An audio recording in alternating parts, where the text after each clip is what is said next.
Fascist Sheikh হাসিনার অন্যতম সহযোগী দোহার এবং নবাবগঞ্জের সাবেক অবৈধ এমপি সালমান এফ রহমানকে আজকে দোহার একটি হত্যাচেষ্টার মামলায় এবং নবাবগঞ্জের একটি হত্যাচেষ্টার মামলায় আজকে আদালতে হাজির করা হয়। দোহার হত্যাচেষ্টা মামলায় বাদী শাহজাহান মাতবর এবং নবাবগঞ্জ হত্যাচেষ্টা মামলায় বাদী হল ফাতেমা। এই দুই মামলায় তদন্তকারী কর্মকর্তা আজকে আদালতে উপস্থাপিত করে তাকে আদালতকে বলেন যে আজকে যে সালমান এফ রহমান তার নির্দেশে এবং তার সহযোগিতা এবং তার অর্থে গত 4 তারিখে এবং 5 তারিখে দোহার এবং নবাবগঞ্জে যে কোটা বিরোধী এবং বৈষম্য বিরোধী আন্দোলন চলছিল সেই আন্দোলনে সন্ত্রাসীরা এবং যুবলীগ ছাত্রলীগ সন্ত্রাসীরা তারা গুলি করে। এই গুলিতে এই দুইজন বাদী আহত হয় এবং গুলিবিদ্ধ হয়।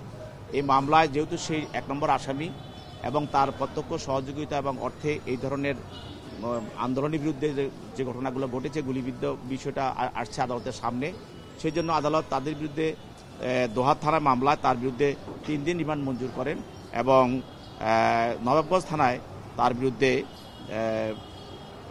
4 দিনের রিমান্ড মঞ্জুর করেন এবং পরবর্তীতে তার পক্ষে আইনজীবীরাও তার রিমান্ড বাতিল করে জামিনে প্রার্থনা করেন। বিজ্ঞ আদালত উভয়ের বক্তব্য শোনার পর রিমান্ড মঞ্জুর করেন এবং তাকে তদন্তকারী কর্মকর্তা হেফাজতে প্রদান করেন।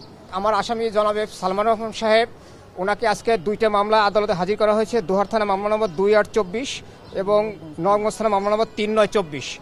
এই 2টা মামলায় ওনাকে 7 দিন করে রিমান্ডের আবেদন করা হয়েছে, কিন্তু আমরা বিগত 19/9 তারিখে ওনাকে এই আদালতে হাজির করা হয়েছিল এই রিমান্ড বিষয় শুনানির জন্য এবং সৌনেশ দেখানোর জন্য।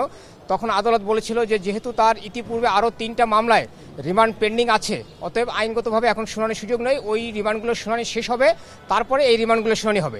কিন্তু সেই রিমান্ডগুলো আমাদের জানা মতে এখনও কোনো কার্যকরী করেন নাই, তারা রিমান্ডে নেন নাই। তারপরেও এই রিমান্ডটা আজকে তারা শুনানি করেছে, সেই আদেশে ব্যত্যয় ঘটে আমরা আদালতকে এটা শুনানিতে ইনফর্ম করেছি, কিন্তু সেটা আদালত আমলে নেন নাই। সেটা আমলে না নিয়ে আদালত তাদেরকে তাকে একটা মামলায় 3 দিন আর একটা মামলায় 4 দিন রিমান্ড মঞ্জুর করেছেন। আমরা এই আদালতের শুনানিতে বলেছি যে এই মামলাগুলো যিনি ভিকটিম তিনি নিজেই বাদী হয়েছেন এবং তিনি এই অভিযোগ করেছেন এজাহারে যে এই আসামির বিরুদ্ধে উনি পরোক্ষভাবে ইন্ধন দিয়েছেন। কিন্তু এটি একটা আইনের ভাষায় এটা একটা ভেদ কথা। পরোক্ষভাবে কোনো ইন্ধন দিয়েছেন, কাকে দিয়েছেন এই ধরনের সুনির্দিষ্ট অভিযোগ দিতে হবে, সেটা তারা দিতে পারেন নাই।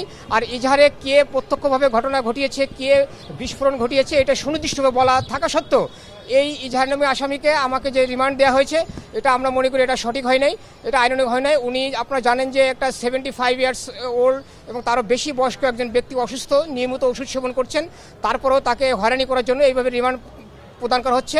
এর একটাই কারণ যে উনি ওই এলাকার সাবেক সংসদ সদস্য ছিলেন, সামাজিকভাবে ওখানে এলাকায় হেয় প্রতিপন্ন করার জন্য এই রিমান্ড মঞ্জুর করা হয়েছে বলে আমরা মনে করি। এটা আমরা আদালতকে বলেছি, এটা আমার বক্তব্য।